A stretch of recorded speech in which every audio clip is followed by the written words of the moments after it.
ಎಲ್ಲರಿಗೂ ನಮಸ್ಕಾರ. ಮತ್ತೊಂದು ವಿಡಿಯೋಗೆ ಸ್ವಾಗತ. ನಾನು ನಿಮ್ಮ ಡಾರ್ಲಿಂಗ್ ದಾನು. ನಿನ್ನೆ 2-2 ಮ್ಯಾಚ್ ಪ್ರಿಡಿಕ್ಷನ್ ಕರೆಕ್ಟ್ ಆಗಿದೆ ಗುರು. ನೀವೆಲ್ಲ ಕಮೆಂಟ್ ಮಾಡಿದ್ರ, ಪ್ರಿಡಿಕ್ಷನ್ ಮಾಡಿದ್ರ, ಅವ್ರ ಹೆಸರು ಖಂಡಿತವಾಗ್ಲೂ ಹೇಳ್ತೀನಿ ಈ ವಿಡಿಯೋದಲ್ಲಿ. ಕೊನೆವರೆಗೂ ವಿಡಿಯೋ ನೋಡಿ. ಯಾಕೆಂದ್ರೆ ತುಂಬಾ ಜನ ಸಿ ಎಸ್ ಕೆ ಅಂತೆಲ್ಲ ಹೇಳಿದ್ರು. ಬಟ್ ನಾನ್ ಮಾತ್ರ ಪ್ರಿಡಿಕ್ಷನ್ ಅಂತ ಬಂದಾಗ GT ಮತ್ತು KKR ವಿನ್ ಆಗುತ್ತೆ ಅಂತ ಹೇಳಿದ್ದೆ. ಅದೇ ರೀತಿಯಾಗಿ KKR GT 2 ವಿನ್ ಆಗಿದೆ. ತುಂಬಾ ಜನ ಇದ್ದಾರೆ ಗುರು CSK ಫ್ಯಾನ್ಸ್. ಬಟ್ CSK ಅಂತ ಮಾಡಿದ್ರೆ ಏನಿಯಾವ್ ನನ್ನ ಪ್ರಿಡಿಕ್ಷನ್ ಕರೆಕ್ಟ್ ಆಗಿದೆ. ಯಾರೆಲ್ಲ ಕರೆಕ್ಟ್ ಆಗಿ ಪ್ರಿಡಿಕ್ಷನ್ ಮಾಡಿದ್ರು ಅಂತ ಹೇಳೋದಾದ್ರೆ, ಒಬ್ರು ದಯಾನಿ ಅಂತ ಹೇಳಿದ್ರು GT ವಿನ್ ಆಗೇ ಆಗುತ್ತೆ ಅಂತ. ಕಂಗ್ರಾಚುಲೇಷನ್ಸ್ ದಯಾನಿ ಅವರೇ, ನೀವು ಹೇಳಿದ ಮ್ಯಾಚ್ ಖಂಡಿತವಾಗ್ಲೂ GT ವಿನ್ ಆಗಿದೆ. ಕಂಗ್ರಾಚುಲೇಷನ್ಸ್, ನಿಮ್ಮ ಪ್ರಿಡಿಕ್ಷನ್ಸ್ ಅಲ್ಲಿ ಸೂಪರ್. ಅದೇ ರೀತಿಯಾಗಿ ಯೋಗೇಶ್ ಅಂತ ಒಬ್ರು ಕಮೆಂಟ್ ಮಾಡಿದ್ರು, ಏನಂತಂದ್ರೆ KKR ಗೆಲ್ಲುತ್ತೆ ಅಂತ. ಅದೇ ರೀತಿಯಾಗಿ KKR ಕೂಡ ಗೆಲ್ಲಿದೆ. ಯೋಗೇಶ್ ಅವರೇ ಕಂಗ್ರಾಚುಲೇಷನ್ಸ್, ನಿಮ್ಮ ಪ್ರಿಡಿಕ್ಷನ್ಸ್ ಸೂಪರ್ ಅಂತ ಹೇಳ್ತೀನಿ. ಖಂಡಿತವಾಗ್ಲೂ ನೀವು ಅದೇ ರೀತಿಯಾಗಿ ಇವತ್ತಿನ ಮ್ಯಾಚ್ ಬಗ್ಗೆ ಪ್ರಿಡಿಕ್ಷನ್ ಮಾಡಿ ಯಾರು ಗೆಲ್ತಾರೆ ಅಂತ ನಿಮ್ಮ ಹೆಸರನ್ನ ನಾನು ನೆಕ್ಸ್ಟ್ ವಿಡಿಯೋದಲ್ಲಿ ಹೇಳ್ತೀನಿ. ಖಂಡಿತವಾಗ್ಲೂ ಇಂಥವ್ರು ಪ್ರಿಡಿಕ್ಷನ್ ಮಾಡಿದ್ರು, ಪ್ರಿಡಿಕ್ಷನ್ ಮಾಡೋದು ಎಕ್ಸ್ಪರ್ಟು, ಈ ರೀತಿ ಎಲ್ಲ ಪ್ರಿಡಿಕ್ಷನ್ ಮಾಡ್ತಾರೆ, ಸೂಪರ್ ಆಗಿ ಮಾಡ್ತಾರೆ ಅಂತ ನಿಮ್ಮ ಹೆಸರು ನನ್ನ ವಿಡಿಯೋದಲ್ಲಿ ಖಂಡಿತವಾಗ್ಲೂ ಬರುತ್ತೆ. ನಿಮ್ಮ ಮಾಡೋ ಕೆಲಸ ಏನಂದ್ರೆ ಕಮೆಂಟ್ ಮಾಡ್ಬೇಕು ಅಷ್ಟೇ. ಇವತ್ತು DC ಮತ್ತು RCB ಮ್ಯಾಚ್ ಇದೆ, ಅದ್ರ ಬಗ್ಗೆ ವಿಡಿಯೋ ಮಾಡ್ತೀನಿ. ಆ ವಿಡಿಯೋ ಕೆಳಗೆ ಕಮೆಂಟ್ ಮಾಡಿ ನಿಮ್ಮ ಹೆಸರು ಖಂಡಿತವಾಗ್ಲೂ ಹೇಳ್ತೀನಿ. ಸರಿನಾ? ಮ್ಯಾಚ್ ಬಗ್ಗೆ ಮಾತಾಡೋಣ. ಸ್ಟಾರ್ಟಿಂಗ್ ಅಲ್ಲೇ ಗೊತ್ತಿತ್ತು CSK ಮತ್ತು GT ಅಂತ ಇದ್ದಾಗ ಖಂಡಿತವಾಗ್ಲೂ GT ಗೆಲ್ಲುತ್ತೆ ಅಂತ. ಯಾಕಂದ್ರೆ ಟಾಸ್ ಗೆದ್ದಾಗ್ಲೇ ಅರ್ಧ ಮ್ಯಾಚ್ ಹೋಗಿತ್ತಲ್ಲಿ. ಇವರು ಬ್ಯಾಟಿಂಗ್ ಆಡಂತ ತಗೊಂಡಾಗ ಯಾರು ಚೆನ್ನೈದವರು ಅಷ್ಟಕ್ಕಷ್ಟೇ ಅಂತ ಗೊತ್ತಿತ್ತು. ಯಾಕೆಂದ್ರೆ GT ಅವರು ನಮ್ಮ ಮೇಲೆ ಸೋತಿದ್ದಾರೆ, ಬೇರೆ ಮೇಲೆಲ್ಲ ಸೋತಲ್ಲ. ಹೆಡ್ ತಗೊಂಡಾಗ CSK ಮತ್ತು GT ತಗೊಂಡಾಗ CSK ಅವರು ಈಕ್ವಲ್ ಆಗಿದ್ರು, ಗುಜರಾತ್ ಮತ್ತು ಚೆನ್ನೈ.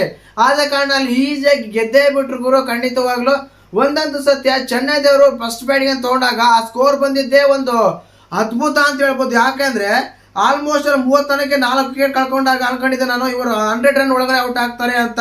ಬಟ್ ಅದೇನು ಕಳೆದೋದಾನೆ, ಕರೆಕ್ಟ್ ಆಗಿನೇ ಆಡಿದ್ರೆ ಹೆಂಗೋ ಕರೆಕ್ಟ್ ಆಗಿ ಸ್ಕೋರ್ ಅಷ್ಟು ಬಂದಿದ್ದು ಗ್ರೇಟ್ ಅಂತ ಹೇಳ್ಬೋದು. ಬಟ್ ಸೆಕೆಂಡ್ ಹಾಫ್ ಬಂದಾಗ ಗೊತ್ತಿತ್ತು. ಯಾಕಂದ್ರೆ ಶುಭ್ಮನ್ ಗಿಲ್ ಆಗಿರ್ಬೋದು, ಸಾಯಿ ಸುದರ್ಶನ್ ಆಗಿರ್ಬೋದು, ಶಾರುಖ್ ಖಾನ್ ಆಗಿರ್ಬೋದು, ಅವರೆಲ್ಲ ಹೋಮ್ ಗ್ರೌಂಡ್ ಆಗಿರುತ್ತೆ. ಅಂದ್ರೆ ಈಗ ಸಾಯಿ ಸುದರ್ಶನ್ ಅವರಿಗೆ ಮತ್ತು ಶಾರುಖ್ ಖಾನ್ ಅವರಿಗೆಲ್ಲ ಹೋಮ್ ಗ್ರೌಂಡ್ ಚೆನ್ನೈ. ಆದ ಕಾರಣ ಖಂಡಿತವಾಗ್ಲೂ ಸೂಪರ್ ಆಗಿ ಆಡ್ತಾರೆ ಅಂತ ಗೊತ್ತಿತ್ತು. ಅದೇ ರೀತಿಯಾಗಿ ಆಡ್ತಾರೆ. 150 ಟಾರ್ಗೆಟ್ ಕೊಡ್ತಾರೆ, ಅದು 14ವರೆಗೆ ಮುಗಿಸಿ ಕಂಪ್ಲೀಟ್ ಮಾಡಿ ನಾವು ಗೆದ್ದೇ ಬಿಟ್ಟು ಗುರು ಅಂತೆಲ್ಲ ಹೇಳ್ಕೊಡ್ತಾರೆ. ಆ ರೀತಿ ಆಗಿತ್ತು ಮ್ಯಾಚು ನಿನ್ನೆ. ಅದ್ಭುತ, ಅಮೋಘ, ಆಶ್ಚರ್ಯ ಅಂತಂತಾನೆ ಹೇಳ್ಬೋದು. GT ಮ್ಯಾಚ್ ಗೆದ್ದಿದ್ದು ಆಶ್ಚರ್ಯ ಏನಿಲ್ಲ, ಈಸಿಯಾಗಿ ಗೆದ್ದೇ ಬಿಟ್ರು. ಖಂಡಿತವಾಗ್ಲೂ ಆ ರೀತಿ ಇತ್ತಿತ್ತು. ಮತ್ತೆ ನಿನ್ನೆ ಮ್ಯಾಚ್ ನೋಡಿದಾಗ ನಿಮ್ಗೆ ಅಂತ ಕಮೆಂಟ್ ಮಾಡಿ.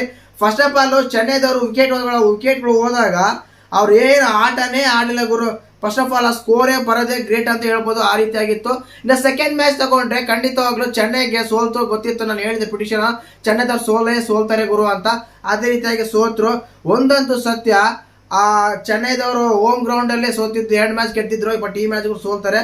ಕತೆ ಮುಗಿದು, ಇದನ್ನು ಬರಲ್ಲ ಅನ್ಸುತ್ತೆ. ಇನ್ನು ಸೆಕೆಂಡ್ ಮ್ಯಾಚ್ ತಗೊಂಡ್ರೆ ನಾನು ಸ್ಟಾರ್ಟಿಂಗ್ ಅಲ್ಲಿ ಹೇಳಿದ್ದೆ 2 ದರಿದ್ರ ಪಂದ್ಯಗಳ ಮಧ್ಯೆ ಒಂದು ಪಂದ್ಯ ಇದೆ ಅಂತ. 2 ದರಿದ್ರ ಟೀಮ್ಗಳ ಮಧ್ಯೆ ಪಂದ್ಯ ಇದೆಯಾ ಅಂತ.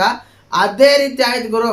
ಅವ್ರಿಗಿಂತ ದರಿದ್ರ ಇವರು, ಇವ್ರಿಗಿಂತ ದರಿದ್ರ ಅವರು. ಖಂಡಿತವಾಗ್ಲೂ ನೋಡ್ತಾ ಇದ್ರೆ ಚಿಚ್ಚಿ IPL ಮ್ಯಾಚ್ಗಳನ್ನ ಆ ಕಡೆ ನೋಡಿದ್ರೆ ಹಿಂಗ ಹೋಗಿ ಹಂಗ ಬರುತ್ತೆ ಮ್ಯಾಚು. ಇವ್ರು ನೋಡಿದ್ರೆ ಈಸಿಯಾಗೆಲ್ಲ ಔಟ್ಗಳಾಗ್ತಾರೆ.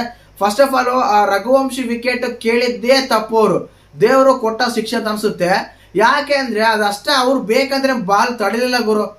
ಸರಿನಾ? ಬೇಕಂತ ಬಾಲ್ ತಡಿಲಿಲ್ಲ, ಅವ್ರು ಹೋಗ್ತಾ ಇದ್ರು ಅಷ್ಟೇನೆ. ಅದನ್ನ ರಿವ್ಯೂ ಕೇಳಿ ವಿಕೆಟ್ ತಗೊಂತಾರೆ. ಸಾಧನೆ ಮಾಡಿದ್ದು ಏನು ಇಲ್ಲ ಖಂಡಿತವಾಗ್ಲು. ಅದರಿಂದ ಈಜಿಯಾಗಿ ಸೋಲ್ತಾರೆ. ಸೂಪರ್ ಓವರಲ್ಲಿ ಅಲ್ಲ ಗುರು, ಅವನ ಬಾಯಿಗೆಲ್ಲ ಕೆಟ್ಟ ಮಾತು ಬರುತ್ತೆ ಗುರು. ಆ ಮಾರ್ಕ್ರಮ್ ಮತ್ತೆ ನಿಕ್ಲಸ್ ಪುರನು ಒಂದು ಮ್ಯಾಚ್ ಆಡಿದ ಹಿಸ್ಟ್ರಿನೇ ಇಲ್ಲ. ಇಲ್ಲಿವರೆಗೂ 8 ಮ್ಯಾಚ್ ಆಡಿದ್ದಾರೆ. ಮತ್ತೆ ಕರ್ಕೊಂಬಂದ ಸೂಪರ್ ಓವರ್ ಆಡೋ ಅವಶ್ಯಕತೆ ಇತ್ತ ಅವ್ರಿಗೆ? ಅದಕ್ಕಿಂತ ಮುಂಚೆ ಹಿಮನ್ ಸಿಂಗ್ ಆಗಿರ್ಬೋದು, ಆಯುಷ್ ಪಟೇಲ್ ಆಗಿರ್ಬೋದು, ಚೆನ್ನಾಗಿ ಆಡಿದಿರ್ತಾನೆ. ಲಾಸ್ಟ್ ಅಲ್ಲಿ ಅವರೇ ಕಳಿಸ್ಬೋದಾಗಿತ್ತಾನೆ. ಅವ ನಿಕ್ಲೆಸ್ ಪುರನ್ ಅವನು ಒಂದು ಮ್ಯಾಚ್ ಕೂಡ 20 ರನ್ ಮೇಲೆ ಹೊಡೆದಿಲ್ಲ. ಇವತ್ತಂಗೆ ಡಾಟ್ ಬಾಲ್ ಮಾಡಿ ಮಾಡಿ ಮಾಡಿ ಔಟ್ ಆಗಿದ್ದಾನೆ. ಮಾರ್ಕ್ರಮು ಅಷ್ಟೇ. ಅವ್ರನ್ನ ಕಳಿಸೋ ಅವಶ್ಯಕತೆ ಇತ್ತ? ಯಾಕೆ ಫಸ್ಟ್ ಅಲ್ಲಿ ಪಂತ್ ಕಳಿಸ್ಬೇಕಾಗಿತ್ತು ಅಲ್ವಾ? ಎಷ್ಟೊಂದು ಬಾಯಿಗೆ ಕೆಟ್ಟ ಮಾತು ಬರುತ್ತೆ ಗುರು LSG ಮೇಲೆ. ಖಂಡಿತವಾಗ್ಲು ಆ ಲಾಸ್ಟ್ ಬಾಲ್ ಅಲ್ಲಿ 6 ಬೇರೆ ಹೊಡಿತಾರೆ. ಆ ಮ್ಯಾಚ್ ಅಲ್ಲಿ 6 ಹೊಡೆದು ವಿನ್ ಮಾಡಿಸ್ತಾರೆ. ಸಾರಿ, ಸೂಪರ್ ಓವರ್ ತಗೊಂಡೋಗ್ತಾರೆ ಮೊಹಮ್ಮದ್ ಶಮಿ ಅವರು. ಅದು ವೇಸ್ಟ್ ಅನಿಸ್ತು ಆಕ್ಚುಲಿ ಹೇಳ್ಬೇಕಂದ್ರೆ. ಈ LSG ಅವ್ರು ಯಾವಾಗ ಈ ನಿಕ್ಲಸ್ ಪುರ ಮಾಕ್ರಮನ ಟೀಮಿಂದ ಆಚೆ ಇಡಿಸಿ ಬೇರೆ ಆಡಿಸ್ತಾರೋ ಅವಾಗ ವಿನ್ ಆಗ್ತಾರೆ ಗುರು. ಅಷ್ಟುವರೆಗೂ ವಿನ್ ಆಗೋದೇ ಇಲ್ಲ ಇವರು. ಆ ರೀತಿ ಇತ್ತು. ವೆರಿ ವೆರಿ ವೆರಿ ಡಿಸಪಾಯಿಂಟೆಡ್ ಅಂತಾನೆ ಹೇಳ್ಬೋದು. ಸೂಪರ್ ಓವರ್ ಕೊಟ್ಟಾಗ ಒಂದ ನೋಡಿದ್ರಿ ಏನ್ರೋ ನೀವು? ಯಪ್ಪ ಕರ್ಮ ಗುರು. ಖಂಡಿತವಾಗ್ಲು ಏನ್ ಹೇಳ್ಬೇಕು, ಏನ್ ಮಾತಾಡ್ಬೇಕು ಅರ್ಥ ಆಗ್ತಿಲ್ಲ. ಫಸ್ಟ್ ಆಫ್ ಆಲ್ ಇಲ್ಲಿ ಮೊನ್ನೆ 160 ಹೊಡೆದಾಗ ರಾಜಸ್ಥಾನ್ ಮೇಲೆ ಸೋತಿದ್ರು, ಇವತ್ತು ಅದೇ ರೀತಿ ಆಗ್ತದೆ ಎಕ್ಸ್ಪೆಕ್ಟ್ ಎಲ್ಲ ಮಾಡಿದ್ವಿ. ಸೇಮ್ ಈಕ್ವಲ್ ಆಯ್ತು. ಒಬ್ಬನು ಫಾರ್ಮ್ ಅಲ್ಲಿ ಇಲ್ಲ, ಆ ಟೀಮಲ್ಲಿ ಒಬ್ರು ಫಾರ್ಮ್ ಅಲ್ಲಿ ಇಲ್ಲ, ಆಡೋದೇ ಇಲ್ಲ. ಫಾರ್ಮ್ ಅಲ್ಲಿ ಇದ್ರೆ ತಾನೇ ಆಡೋದು. ಆದ ಕಾರಣ ಈ ಜಾಗ ಸೋಲು ಒಪ್ಕೊಂತಾರೆ. ನನಗೆ ಸೂಪರ್ ಓವರ್ ಅಂತ ಬಂದಾಗ ಇವ್ರು ಚೆನ್ನಾಗಿ ಆಡ್ತಾರಪ್ಪ, ಏನೋ ಒಂದು 10 ರನ್ ಹೊಡಿತಾರೆ. ಇದು ಕೂಡ ಏನಾದ್ರು ಸ್ವಲ್ಪ ಕ್ರಿಟಿಕಲ್ ಆಗುತ್ತೆ ಅನ್ಕೊಂಡ್ರೆ ಫಸ್ಟ್ ಬಾಲ್ ಕ್ಲೀನ್ ಬೋಲ್ಡ್, ಅವ್ನು ಆಡಲ್ಲ ಅಂತ ಗೊತ್ತಿದ್ರು ಮತ್ತೆ ಅವನ್ನೇ ಕಳಿಸ್ತಾರೆ ನಿಕ್ಲಸ್ ಪುರನ್ನ. ಏನಕ್ಕೂ ಗೊತ್ತಿಲ್ಲ. Team management problem, captain problem, players problem, ಒಂದು ಅರ್ಥ ಆಗ್ತಾ ಇಲ್ಲ. ಬಟ್ ದರಿದ್ರದಲ್ಲಿ ದರಿದ್ರ ಏನಂದ್ರೆ KKR ರಘುವಂಶರ್ ಔಟ್ ಮಾಡ್ತಾರೆ, ಸುಮ್ನೆ ಕೇಳ್ತಾರೆ, ಔಟ್ ಮಾಡ್ತಾರೆ. ಅದಕ್ಕೆ ತಕ್ಕ ಶಿಕ್ಷೆ ನಾನು ಅನ್ಕೊಂಡಿದ್ದೀನಿ ಖಂಡಿತವಾಗ್ಲು. ಯಾಕೆ ಅಂದ್ರೆ ಅದು ಅವ್ರು ಬೇಕಾದ್ರೆ ಮಾಡ್ಲಿಲ್ಲ ರಘುವಂಶಿ, ಅದು ಕಾಂಟ್ರವರ್ಷಿಯಲ್ ಔಟ್ ಕೊಟ್ಟರು, ಅದಕ್ಕೆ ಒಂದು ಪಾಠ ಸಿಕ್ತು ಅಂತ ನಾನು ಅನ್ಕೊಂಡಿದ್ದೀನಿ. ಇನ್ನು ಅದೇ ರೀತಿಯಾಗಿ ಈ ಕಡೆ ಬ್ಯಾಟಿಂಗ್ ತೊಗೊಂಡಾಗ KKR ದಾಬಾಕಿರಲಿಲ್ಲ ಫಸ್ಟೇ ಅಲ್ಲೇ 10 ಡಾಟು ಸಿಂಗಲ್ಲು ಡಾಟು ಎಲ್ಲ ಡಕೌಟ್ ಎಲ್ಲ ಹಾಕ್ತಾರೆ. ಬಟ್ ಕೊನೆಯಲ್ಲಿ ರಿಕು ಸಿಂಗ್ ಮಾತ್ರ ನಿಂತ್ಕೊಂಡು ಕೊನೆಯಲ್ಲಿ 4 6 ಹೊಡಿತಾರೆ. ಅದೇ ಟೀಮ್ಗೆ ಪ್ಲಸ್ ಪಾಯಿಂಟ್ ಅಂತ ಹೇಳ್ಬೋದು. 4 6 ಟೋಟಲ್ ಆಗಿ 5 6 83 ರನ್ ಹೊಡಿತಾರೆ ಫಸ್ಟ್ ಅಲ್ಲಿ. ಅದೇ ರೀತಿಯಾಗಿ ಸೂಪರ್ ಓವರ್ ಕೂಡ ಇವರೇ ಹೊಡಿತಾರೆ. ಸೂಪರ್ ಓವರ್ ಕೂಡ ಸೂಪರ್ ಓವರ್ ಅಂತ ಬಂದಾಗ ಆ ಸೂಪರ್ ಓವರ್ ಅಲ್ಲಿ ಒಳ್ಳೆ ಫಸ್ಟ್ ಬಾಲ್ 4 ಹೊಡೆದು ವಿನ್ ಮಾಡಿಸ್ತಾರೆ. ಬಟ್ ಕೊನೆಯಲ್ಲಿ ಬೌಲಿಂಗ್ ಹಾಕಿದ್ರಲ್ಲ ಯಾವನ ಗುರು ಅವನ ಬೌಲರ್, ಯಪ್ಪ ಏನ್ ಗುರು ನೀವು ಹಿಂಗೆಲ್ಲ ಇದ್ರಲ್ಲಪ್ಪ ಅಂತ ಅನ್ಸುತ್ತೆ. ಯಾಕಂದ್ರೆ ಒಬ್ಬ ಬೌಲರ್ ಹತ್ರ ಇರ್ತಾನೆ ಅಲ್ಲಿ, ಅಷ್ಟೊಂದೇನು ಬ್ಯಾಟ್ಸ್ಮನ್ ಏನಲ್ಲ. ಇಮಾನ್ ಸಿಂಗ್ ಇರ್ತಾನೆ, ಇಮಾನ್ ಸಿಂಗ್ ಹತ್ರ ಮೊಹಮ್ಮದ್ ಶಮಿ ಹತ್ರ ನೀನು 2 ನೋ ಬಾಲ್ ಹಾಕಿ ಲಾಸ್ಟ್ ಓವರಲ್ಲಿ 2 ನೋ ಬಾಲ್ ಹಾಕಿ 1 4 1 6 ಹೊಡ್ಸ್ಕೊಂತೀರಾ ಅಂದ್ರೆ ನೀವು ಯಾವ ಬೌಲರ್ ಗುರು ಅಂತ ಅನ್ಸುತ್ತೆ. ಕಾರ್ತಿಕ್ ತ್ಯಾಗಿ ಅವ್ರನ್ನ ಖಂಡಿತವಾಗ್ಲೂ ವೇಸ್ಟ್ ಗುರು, ವೇಸ್ಟ್ ಅಂದ್ರೆ ವೇಸ್ಟ್. ಅದೇ ರೀತಿಯಾಗಿ ನಿಮ್ಮ ಕರ್ಮ ಚೆನ್ನಾಗಿದೆ, ಆ ವಿನ್ ಆಗ್ತಾರೆ ಸೂಪರ್ ಓವರ್ ಅಲ್ಲಿ. ಇಲ್ಲ ಅಂದ್ರೆ ಅದಕ್ಕಿಂತ ದರಿದ್ರ ಇನ್ನೂ ಒಂದಿಲ್ಲ ಅಂತಾನೆ ಹೇಳ್ಬೋದು ಖಂಡಿತವಾಗ್ಲು. ಫಸ್ಟ್ ಮ್ಯಾಚ್ ಅಷ್ಟೇನು ಅನ್ಸಲಿಲ್ಲ, KKR GT ಈಸಿಯಾಗಿ ಗೆದ್ಕೊಂಡ್ ಬಂದ್ರು. ಅವರು ನೋ ಚಾನ್ಸ್ ಕೊಡೋದೇ ಇಲ್ಲಪ್ಪ ನಾವು ಅನ್ನೋ ರೀತಿ ಆಡ್ಕೊಂಡ್ ಬಂದ್ರು. ಬಟ್ ಸೆಕೆಂಡ್ ಮ್ಯಾಚ್ ಮಾತ್ರ ಆ ಕಡೆ ಈ ಕಡೆ ಇವ್ರದ್ದು ವಿನ್ ಒಂದ್ಸಲ, ಇನ್ನೊಂದ್ಸಲ ಅವ್ರದ್ದೊಂದ್ಸಲ. ಲಾಸ್ಟ್ ಅವರು 16 ರನ್ ಇದ್ದಾಗ ಮೊಹಮ್ಮದ್ ಶಮಿ ಇರ್ತಾರೆ, ಆ ಕಡೆ ಇಮಾನ್ ಸಿಂಗ್ ಇರ್ತಾರೆ. ಯಾರಾದ್ರೂ ಅನ್ಕೊಂತಾರೆ ಗೆಲ್ತಾರೆ ಅಂತ, ಚಾನ್ಸೇ ಇಲ್ಲ ಗುರು ಅನ್ನೋ ರೀತಿಯಲ್ಲಿ ಇತ್ತು. ಆದ್ರೆ ಇವ್ರು ಏನ್ ಮಾಡ್ತಾರೆ ಅಂದ್ರೆ ಸೂಪರ್ ಓವರ್ ತಗ ಕರ್ಕೊಂಡು ಹೋಗ್ತಾರೆ. ಕೊನೆ ಬಾಲ್ ಮೊಹಮ್ಮದ್ ಶಮಿ ಹತ್ರನ ಯಾರ್ಕನೋ ಇಲ್ಲ ಬೌನ್ಸ್ ಅಲ್ಲಿ ಲೆಂತ್ ಬಾಲ್ ಹಾಕಿದ್ರೆ ಅಲ್ಲಿ ಹೋಗ್ತಾ ಇರಲಿಲ್ಲ. ಈಜಾಗಿ 6 ಹೊಡ್ಸ್ಕೊಂಡ್ರಲ್ಲ ಗುರು ಬೌಲರ್ ಆಗಿ, ಬೌಲರ್ ಹತ್ರ ಅಂತೆಲ್ಲ ಅನ್ಸುತ್ತೆ ಖಂಡಿತವಾಗ್ಲೂ. ಒಂದು ಅದೇನಂತ ಥ್ರಿಲ್ಲರ್ ಅಂತ ಹೇಳ್ಬೋದು, ಅಬ್ಸಲ್ಯೂಟ್ಲಿ ಸಿನಿಮಾ ಅಂತ ಹೇಳ್ಬೋದು. ನಿನ್ನೆ ಮ್ಯಾಚ್ ಆ ರೀತಿ ಇತ್ತು, ಎಕ್ಸ್ಪೆಕ್ಟ್ ಮಾಡಿರಲಿಲ್ಲ ಇಷ್ಟೆಲ್ಲ ಬರುತ್ತೆ ಹಿಂಗೆಲ್ಲ ಬರುತ್ತೆ ಅಂತ. ಖಂಡಿತವಾಗ್ಲೂ ಎಕ್ಸ್ಪೆಕ್ಟ್ ಮಾಡಿರಲಿಲ್ಲ. ಮತ್ತೆ ನಿಮ್ಮ ಎಕ್ಸ್ಪೆಕ್ಟ್ ಮಾಡಿದ್ರೆ ಏನಂತ ಕಮೆಂಟ್ ಮಾಡಿ. ಹೇಳೋದಲ್ಲ, ಏಕಶಿವ ಮತ್ತೆ ದಯಾನ್ ಅಂತ ಇಬ್ರು ಮಾತ್ರನೇ ನಮ್ಮ ವಿಡಿಯೋಗೆ ಕಮೆಂಟ್ ಮಾಡಿದ್ರು ಇವರೇ ಗೆಲ್ತಾರೆ, ಇವರೇ ಇದು ಮಾಡ್ತಾರೆ ಅಂತ. ಅದೇ ರೀತಿ ಕೂಡ ಆಯ್ತು. ನಿಮ್ಮ ಕೆಲಸ ಇಷ್ಟನೇ. ಇವತ್ತಿನ ಮ್ಯಾಚ್ ಬಗ್ಗೆ ಕಮೆಂಟ್ ಮಾಡಿ, ಯಾರು ಗೆಲ್ತಾರೆ ಅಂತ ನಿಮ್ಮ ಹೆಸರು ನನ್ನ ವಿಡಿಯೋದಲ್ಲಿ ಖಂಡಿತವಾಗ್ಲೂ ಬರುತ್ತೆ. ಹೇಳ್ತೀನಿ ಅಂತ, ಸರಿನಾ? ಇನ್ನೂ ವಿಶೇಷವಾಗಿ ಮಾತಾಡಲೇಬೇಕು ಇದರಲ್ಲಿ ರಿಕು ಸಿಂಗ್ ಅವ್ರ ಬಗ್ಗೆ. ತುಂಬಾ ದಿನಗಳ ನಂತರ ಫಾರ್ಮಿಗೆ ಬರ್ತಾರೆ. ಇಷ್ಟು ಮ್ಯಾಚ್ಗಳಾಗಿರೋ ಲಾಸ್ಟ್ ಮ್ಯಾಚ್ ಕೂಡ ಇವರಿಂದನೇ ಗೆದ್ದಿದ್ದು. 50 ರನ್ ಏನೋ ಹೊಡೆದು ರಾಜಸ್ಥಾನ್ ಮೇಲೆ ನಿಂತ್ಕೊಂಡು ಸ್ಟ್ಯಾಂಡ್ ತಗೊಂಡು ವಿನ್ ಮಾಡಿಸಿದ್ರು.